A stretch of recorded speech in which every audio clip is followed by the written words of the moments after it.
What's up, everyone? This is episode 64 of the 1% podcast. Today on the show, I have blogger and stage 4 lung cancer warrior, Miss Tara Sanderson, with us today. Tara and I discuss how cancer can sometimes hit you in the worst moment of your life. There's really no topic off limits today during our conversation. Tara and I discuss eating disorders, anxiety, depression, the loss of her mother during a car accident, and how traumatic brain injuries really affected her and her father's relationship. Pretty deep episode, but what's so amazing about it is Tara tells her story in a way that you can just see how she was able to create the blog beautifully-broken.org.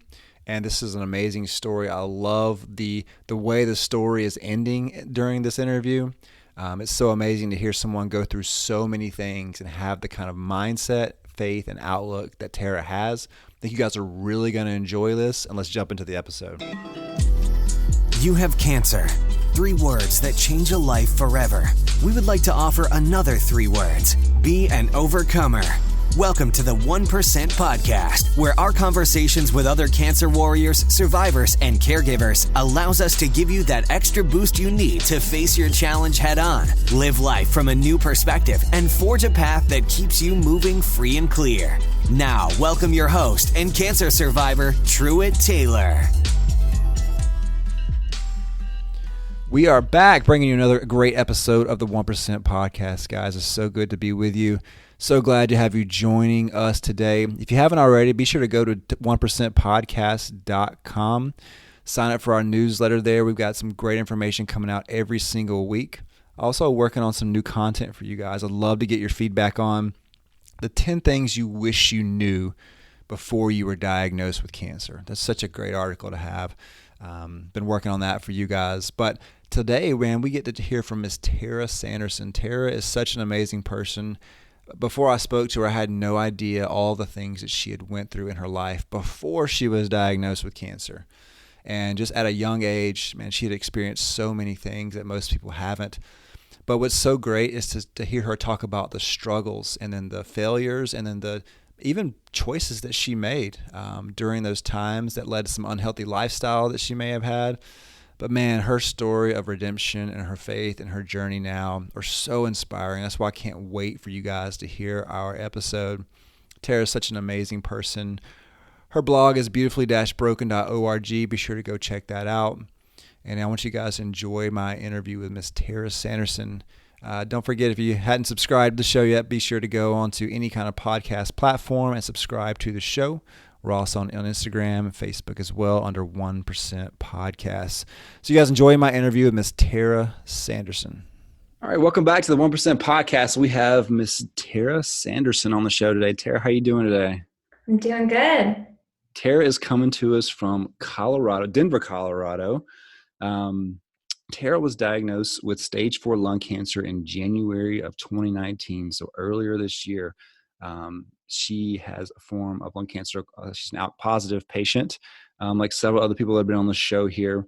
And the good news is, not that that's the good news to be a part of the show because you have cancer, but she's had no tumor growth and has been pretty stable over the past several months. So congratulations on that.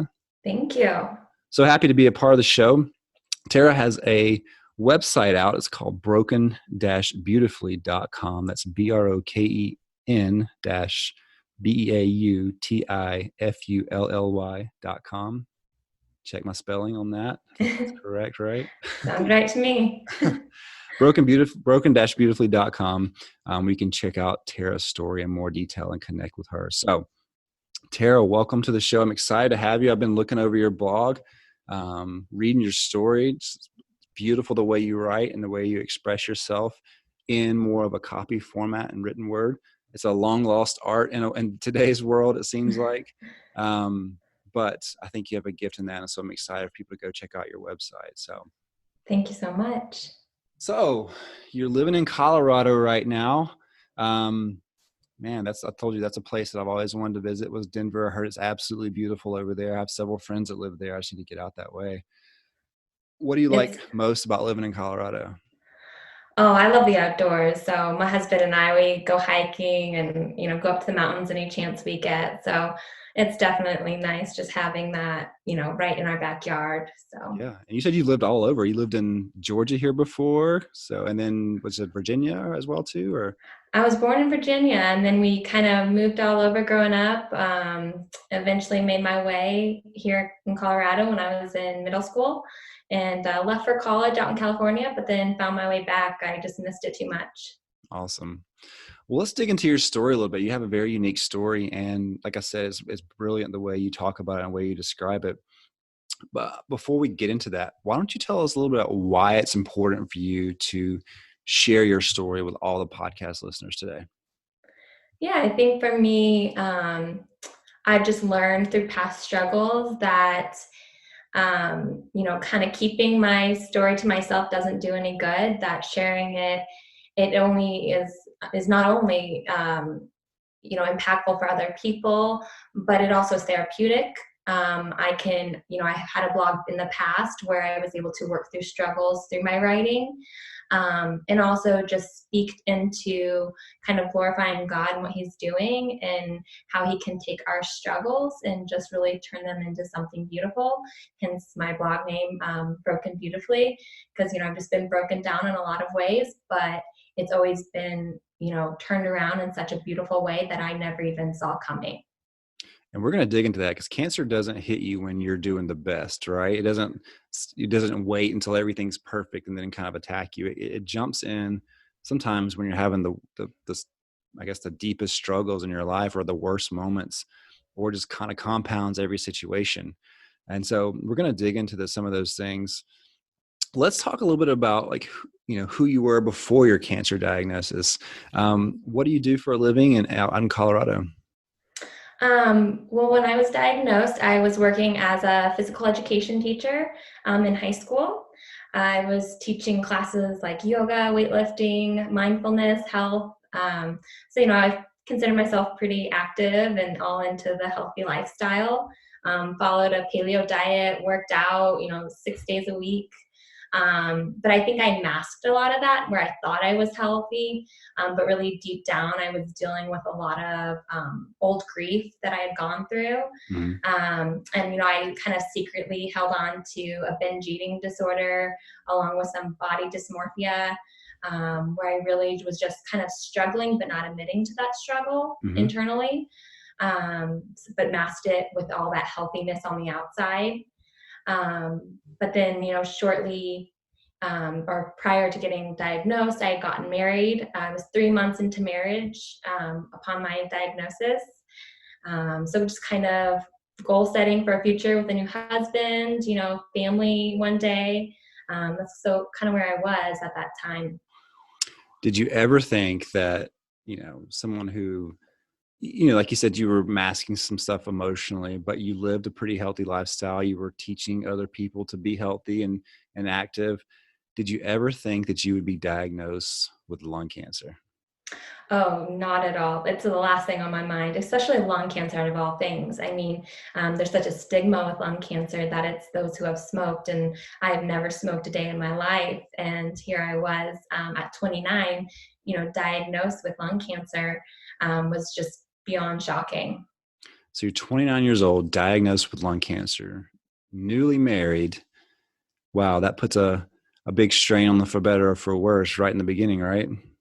Oh, yes, yeah. That was like the last thing we ever thought we would have to do right into being married. You're upholding your vows right off the gate.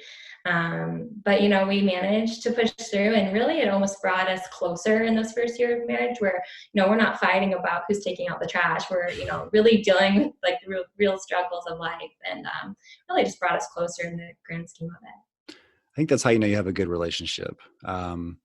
When you go through the tough times, you know, obviously you're the one diagnosed with cancer, but it greatly affects, your partner as well too, right? He has a wife who's diagnosed with cancer. So, his life's going to be completely different as well too, because the caregiver is often the forgotten person in the equation, right? We focus all of our attention on the patient, but the caregiver, especially a newly married caregiver, um, I'm sure that's some stuff that you guys have had to work through, and it is going to change the dynamic of your relationship and stuff. I'd be interested to hear how that all kind of played out for you guys over the past several months. What would you say has really kept you guys um, or made you guys closer over the past, 11 months? Um, I think really just he's become my caregiver, as you said. He's been my nurse. He's gone through, giving me medications and shots for different things that I've had to go through, and really just stood by my side. We're strong in our faith, and so that's kind of kept us together, kept, things from getting too crazy. We always had that point to kind of ground us. Um, but really, I just couldn't have done it without him. I struggled with a lot of guilt initially, just newly being married. I'm like, you didn't sign up for this, 3 months into marriage, have to be doing this. But through his reassurance and, God's grace, that I've been able to continue on and just be flourishing really because of his, strength with getting me. I know everyone's situation is different, but if I'm just automatically looking at your situation from an optimistic standpoint, like how great is it that God gave you somebody, you know what I mean? And you didn't Mm-hmm. have to go through this alone, because a lot of people, including myself, had to go through it alone. So you had somebody right there with you who's been very Mm-hmm. supportive for you. So I know that's something that you're probably grateful for every day as you continue to go through this journey. So let's talk about the day you were diagnosed. So here you are, like I said, pretty good shape, non-smoker, diagnosed with stage 4 lung cancer. Crazy, huh? Did you have any kind of past history in your family of lung cancer, or was there anything that that you thought of that one day you could see yourself having cancer or anything like that? I'd always been tested a lot for breast cancer because both my mother and my grandmother had breast cancer. So that was just kind of, if I was going to have anything, it would be breast cancer. But it wasn't until, being diagnosed that this whole lung cancer even was in any of my family. So yeah, that day it was definitely shocking to say the least. But for me, it all started actually in Thanksgiving of 2018. So prior to that January, I had started getting some numbness in my face. And I honestly thought it was just some allergic reactions to something I was eating. Since I usually followed a paleo diet, I was eating kind of gluten and other things I wasn't used to. Um, that didn't go away though, and it started to develop into into my tongue, like deeper into the numbness of my face. I was getting lightheaded, dizzy, vertigo started setting in. I was like, okay, what's going on? This isn't normal. I ended up going to my primary care doctor, and she was like, well, it could be maybe a pinched nerve, maybe MS. Let's, get you in for an MRI. And so I'm a little stubborn, so I didn't go in initially like I should have. I was like, no, it has to be something else. It can't be something, serious. So I'm like racking my brain, thinking it's maybe, an IUD I had gotten placed recently. So I'm like going to that doctor, getting that removed, trying everything else I can. Finally decided to schedule it for after the holidays because Christmas was approaching at this point, and my husband and I were going to leave for New Mexico, and we're going to head out there and see his family. Um, Ended up the day we were leaving was the day after Christmas. I was in the shower, and all of a sudden I noticed like this deep numbing in my left side of my body. I just couldn't even really feel it as I was washing. And I was like, okay, we gotta change some plans. So we canceled our trip. We moved up my MRI, and the next day I went in, got that done. And I knew initially when I was in there for the MRI that something was up because my technician was just asking me questions that you just don't, they shouldn't really be asking, just deeper into side effects I was feeling. And lo and behold, a few hours later, I get a call from a doctor saying that I had 2 lesions in my brain.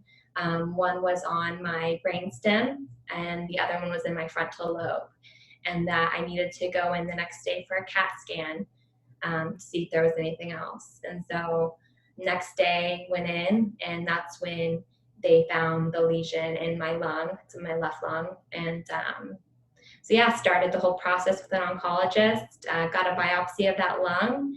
And because it was around the holidays, everything was so weird and pushed out. And I was like anxiously just wanting to know, like hear that word that yes, it's cancer, because they don't want to put that word there until it's official. And so on January 2nd is when I went in, met with the doctor, and he told me that, yes, you have lung cancer, and it spread, to my brain, which classifies as a stage 4. Um, and I just remember just this amount of just shock. And I just asked him, I was like, is this something that's terminal? And he just gave me this look of just kind of sadness and was like, you know, people are nowadays are living 2 years, or so with this. Like, that's like hope for me that I had 2 years. And I just remember being angry. I was like, you know what? He's not the one to be telling me how long I have left to live. In my mind, that's up to only God. So I remember just feeling anger after that, and just he has no right to tell me my time frame, and just really almost being empowered by that anger, that I'm gonna make it through this, I'm gonna push through, and no one's gonna kind of tell me when my time is up. And again, that's back to my stubbornness. I don't listen to anyone. So yeah, just kind of move forward from that day. I mean, it was heartbreaking. I was crying, of course. But I also was empowered in that moment as well. How'd your husband respond to that news?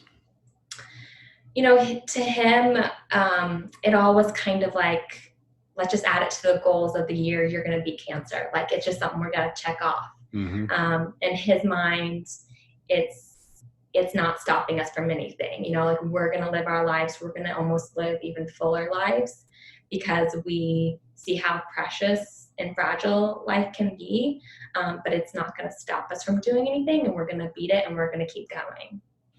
So I've talked to hundreds of people with cancer before, and including myself. And I feel like and this is what happens with a lot of people that have had traumatic experiences before.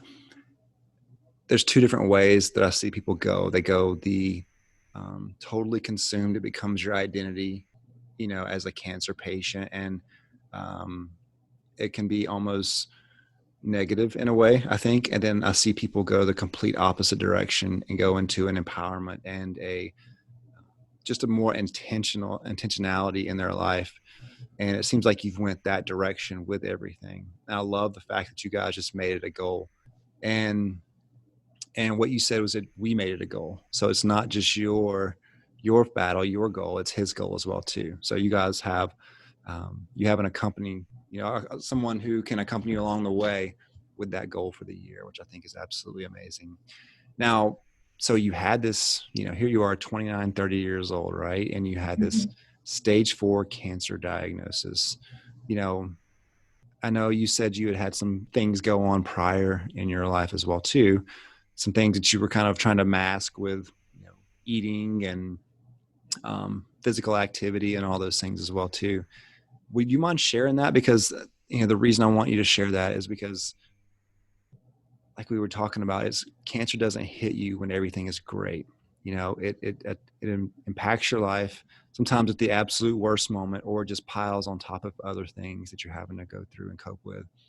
And that's the part of real life that we talk about a lot on the podcast is, people die from cancer, people live from cancer, but when it hits your life, it dramatically impacts and can intersect over other situations that you're coping with as well too.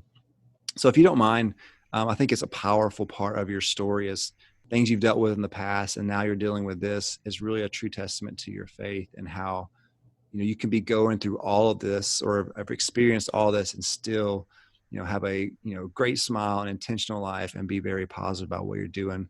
Let's talk a little bit about a couple of different instances you had prior to being diagnosed with cancer that you're having to really work through. Yeah, definitely happy to share about that. It really was like 8 years prior to my diagnosis when it all kind of came tumbling down for me.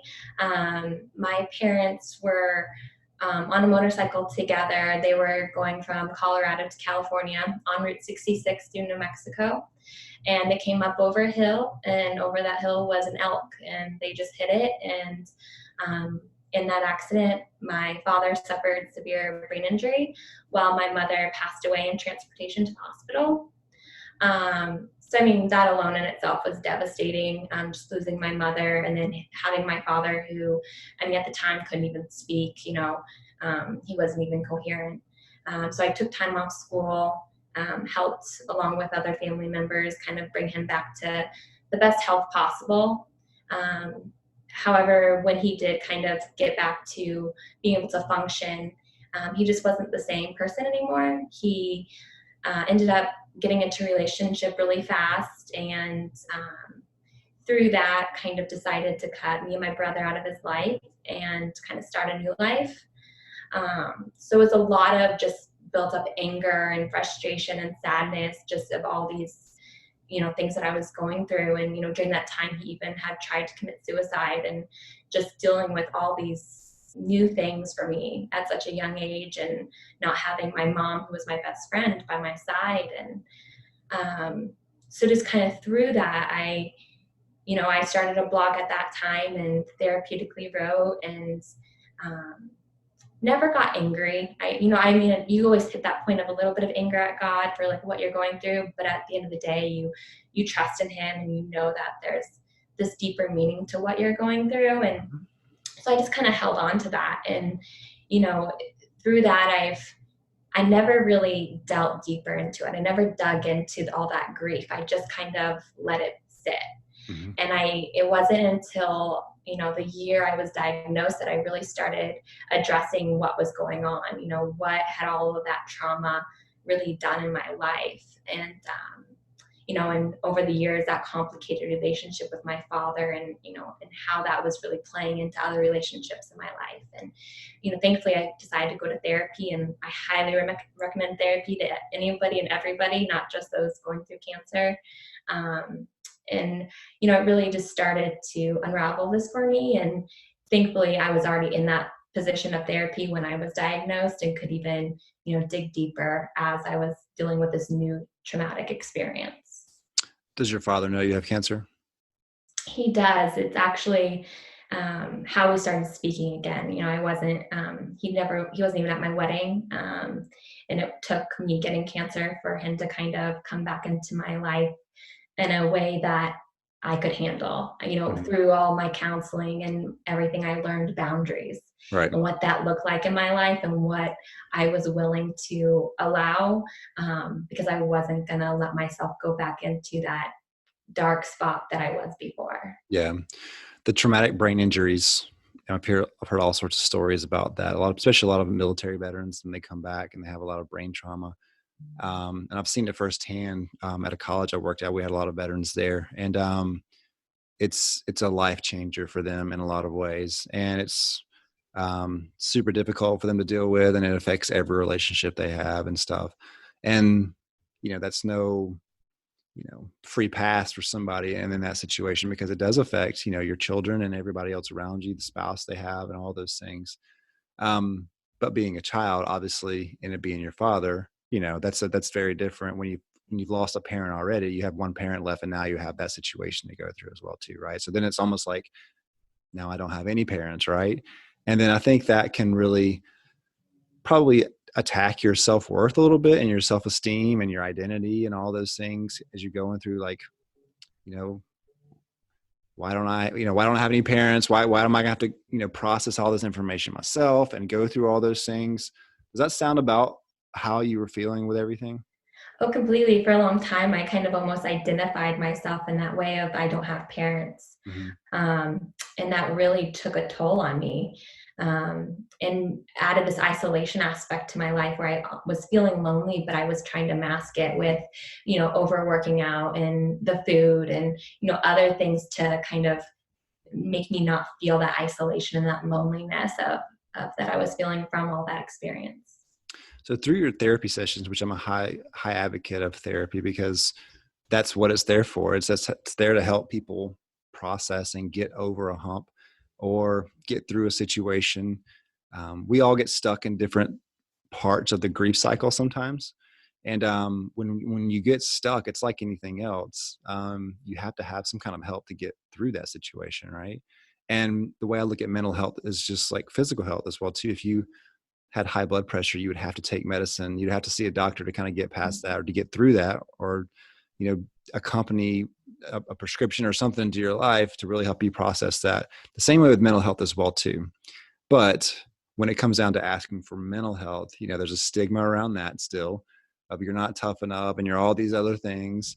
Especially for males, I would think in a lot of ways, but females as well Mhm. too, right? But you've experienced so much. You needed someone to help you through that, or to continue to coach you through things like that. And again, like, unless you've lost a parent before or lost a loved one like that, it's hard to connect and relate with people in a way. And lots of times having a therapist who's trained and who's not biased, who can listen to you and help coach you through the situation is some of the only ways to get through things, where you don't feel isolated and don't feel alone and don't feel like you can't, no one's going to understand what you're going through as well.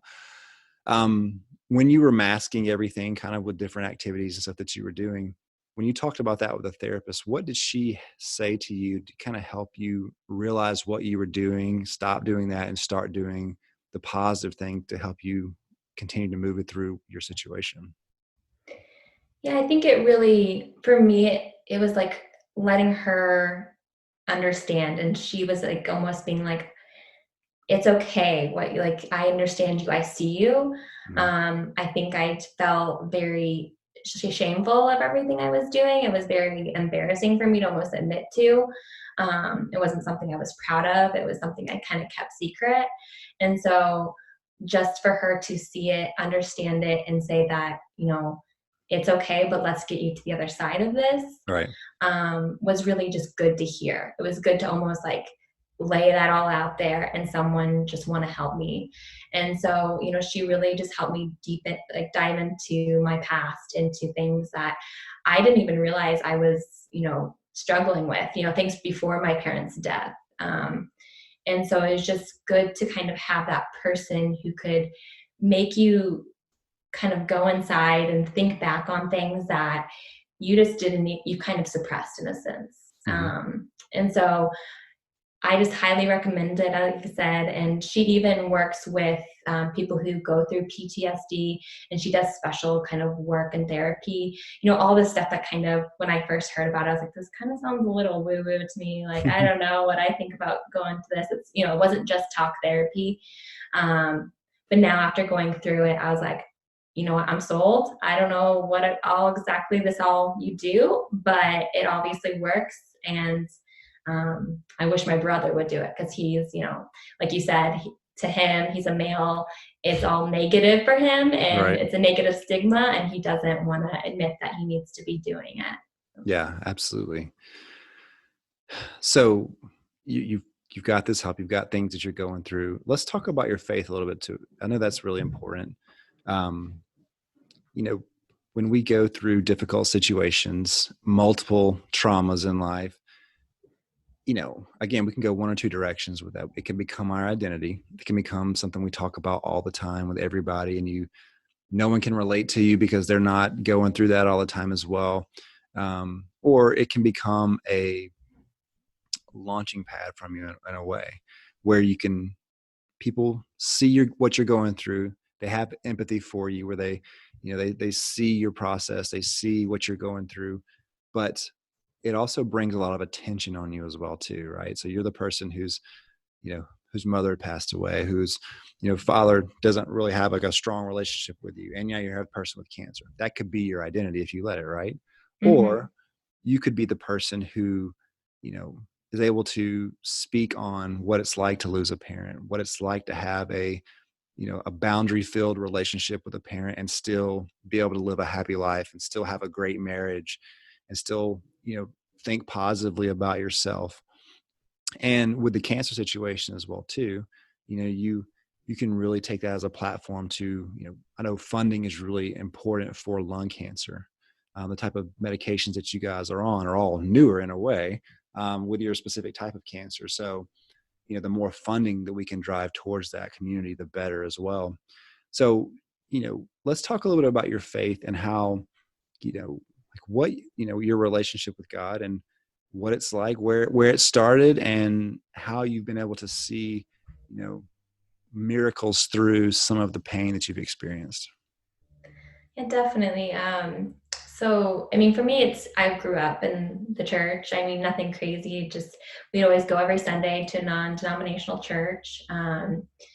but it never was like a part of me until later in life. In college, you kind of go through your ins and outs with it. And it wasn't until mid to early 20s that I really started to dive deeper into that relationship. And again, that's when I was starting to go through that time with my mom passing. And, I just really saw that if I put my trust and my faith in him, that he was gonna get me through it. Before, if I was trying to do something alone, it never went well, and it was only isolating further. So that more I turned to him, the stronger I felt, the more I thought I could get through. And really just I was starting to see the ways he was working and how he was bringing meaning to the different things he was putting me through, and how he's really, challenging me. But really, those challenges were for my own benefit. And so, yeah, just through all these ups and downs, it's really just kind of shown that he has a purpose for my life, and that I'm almost grateful for these struggles because they've brought more meaning to my life, and given me that platform to talk about it. Like you said, I have, identified with it and let these things be who I am, that I am the person that had no parents, or, I lost, my parents at a young age, and now I'm the cancer patient. But I really learned that that's just a part of my story, and that there's just so much more to that. And so it's just really not identifying with those things, which I've had to learn how much I can really dive into certain aspects of this without letting it become who I am, because I don't want to just be a cancer patient or just be the girl who lost her parents. Absolutely. A lot of people relate their relationship to God with their relationship with their father, because obviously from a heavenly father standpoint, God's our father, right? So we relate that to the only other father figure relationship that we have in our life lots of times.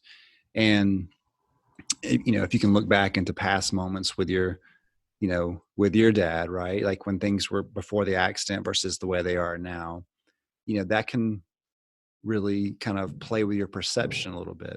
And I always felt like the way we think really affects the way we pray lots of times, right? So if we're having moments where we all have those moments where we can't concentrate, or we've just got something else on our mind, and our prayers are a little different. But when we really can kind of focus in, our prayers change in a lot of ways. So what we think really affects the way we pray lots of times.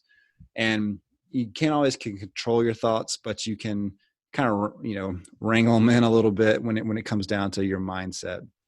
And mindset's one of those things that you have to walk through every day, right? You can wake up feeling completely different, right? Tomorrow can be the best or worst day of your life.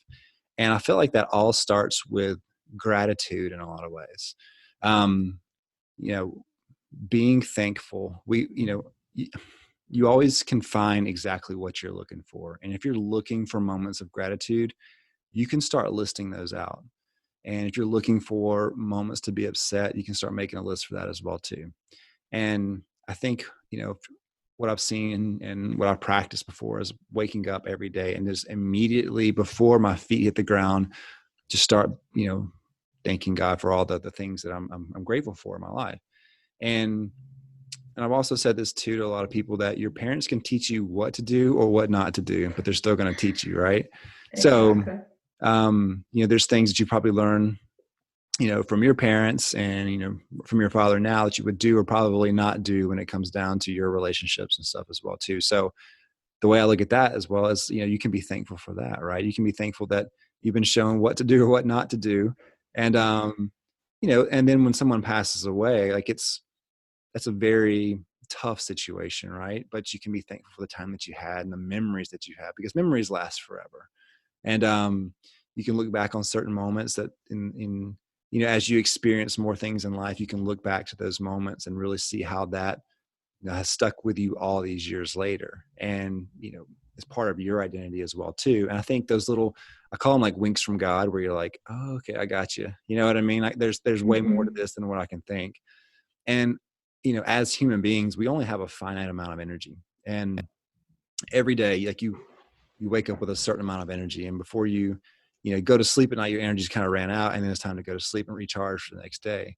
But I always tell everyone that like your relationship with God is where your energy stops lots of times and his begins, because He can do abundantly way more than we could ever do, and is in complete control of everything. And the good situations, the bad situations, the things that we don't understand, there is somebody there who can take all that burden from you, and you don't have to try to figure everything out yourself.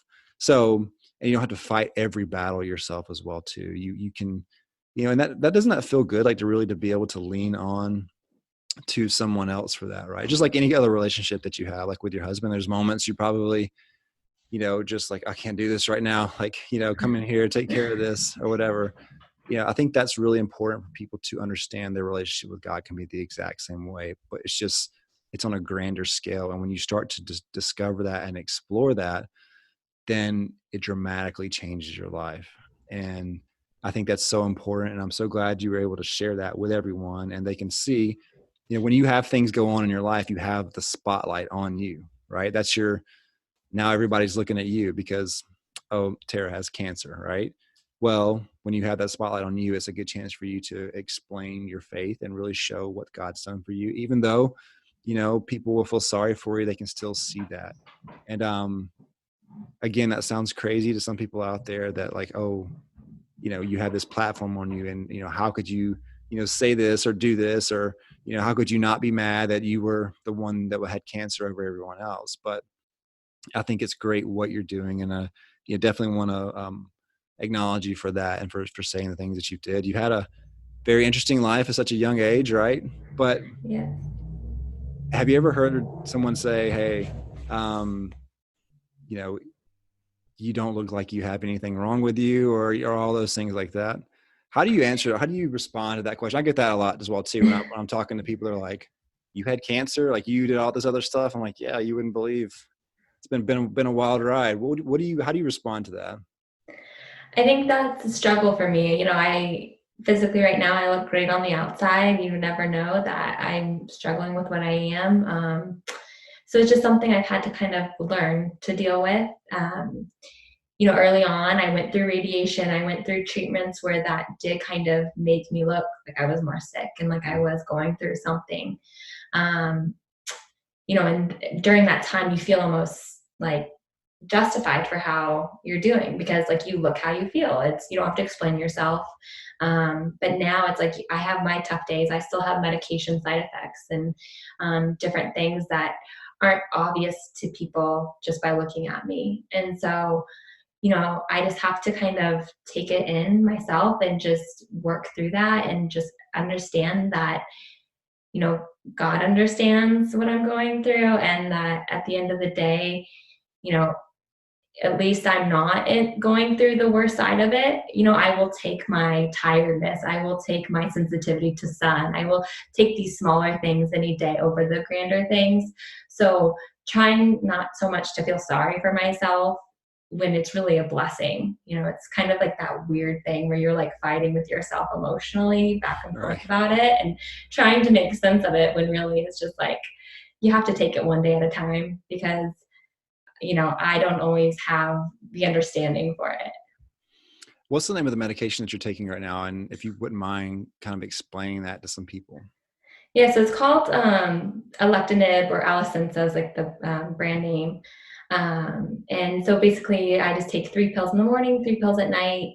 And it helps. It's called an inhibitor. So it's a TKI inhibitor and it stops my gene mutation from forming. And so with that, it's keeping my cancer under control. It's keeping it inactive in my body. While I still have my tumors, there's just no activity there. And so how that works is I will continue to take this and I get monitored with scans.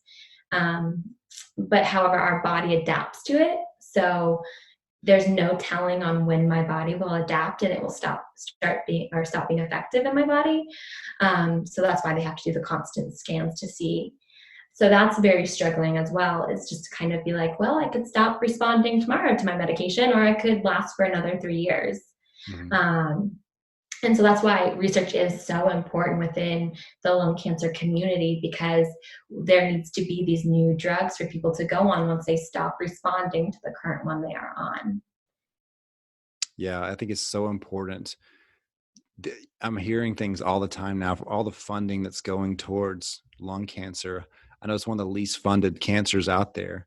And the Yes, reason and that it is kills the most too, which people exactly, fail to realize. It kills more than colon, breast, and prostate combined. So and I think that's the stigma behind fundraising sometimes. If it's such a deadly thing, why would people want to raise money for it, which is kind of crazy, right? Because they're seeing younger people who are non-smokers. We all have grew up on don't smoke, you'll get cancer ads and stuff. Even the vaping situation now, it's getting worse and worse with that as well too. Who knows what's going inside your lungs whenever you're doing that? But yeah. the research and the funding that's going towards lung cancer now, I'm seeing it pick up a lot, which is wonderful, because the type of advancements that get made with the medication and the inhibitor drugs and the immunotherapy drugs and all the things that are coming out now for lung cancer are absolutely amazing. And what's crazy is these drugs are keeping people alive.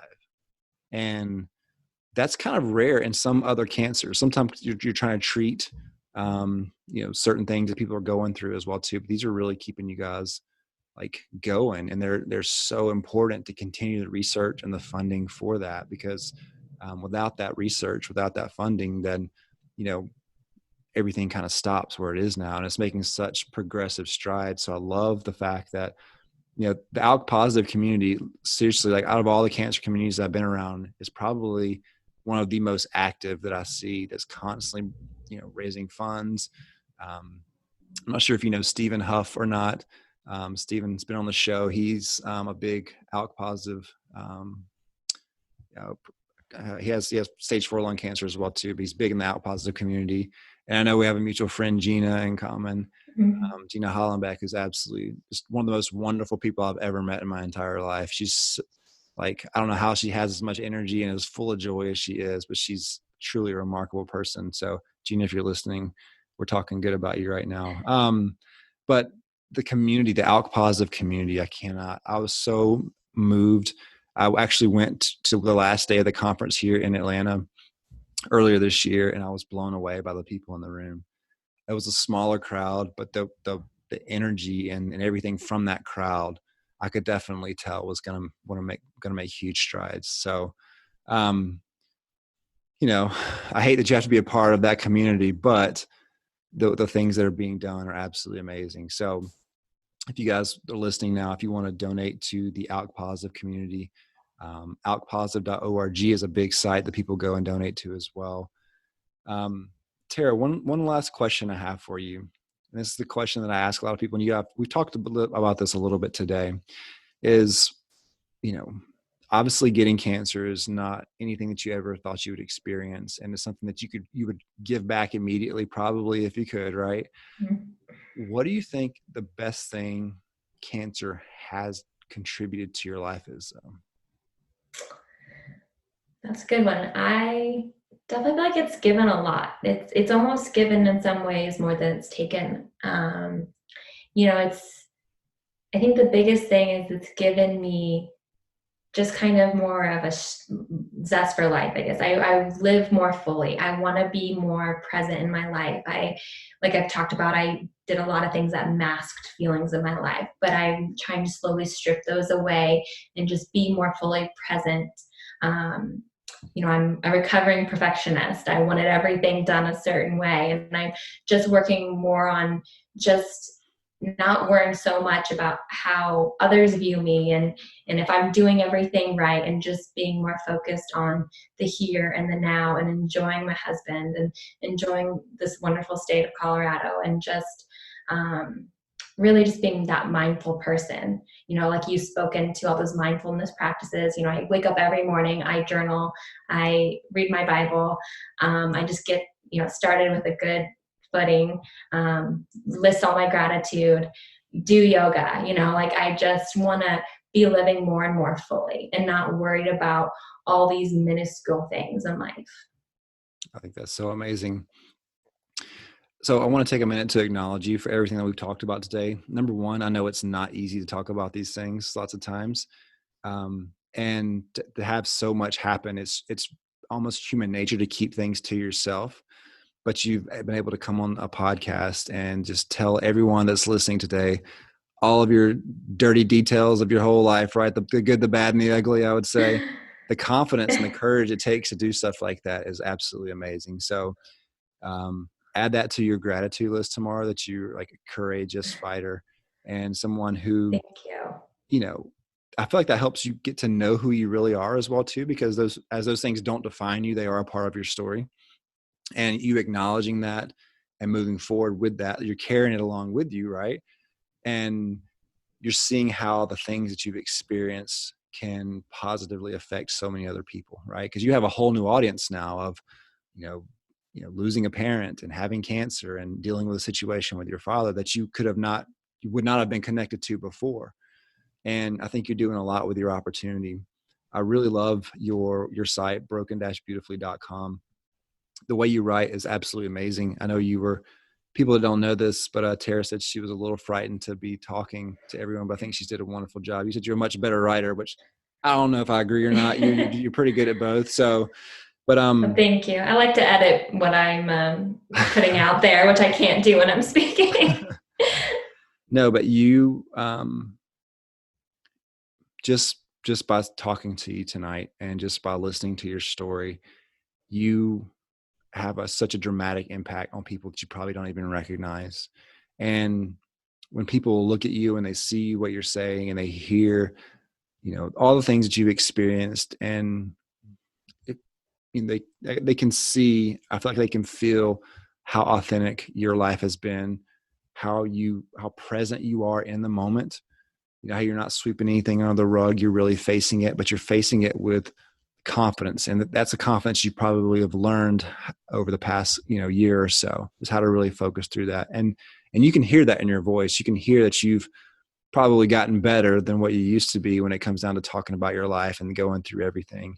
And it radiates through your voice, and that penetrates the hearts of people, because, people will, connect with you in a way because you've experienced these things, and it'll dramatically make an impact on them. So I'm just super proud and honored to be talking to you tonight. I think your story is amazing. I can't wait to see how things are going to end up for you. I'm excited that we haven't had any new tumor growth. That's something that I will be thankful for.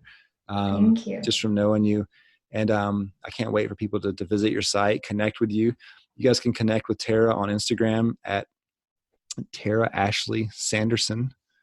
And yes. I'm sure she'd love to hear from you, love to hear about your story, the episode. If you're going through cancer as well too, check out her blog, broken-beautifully.com.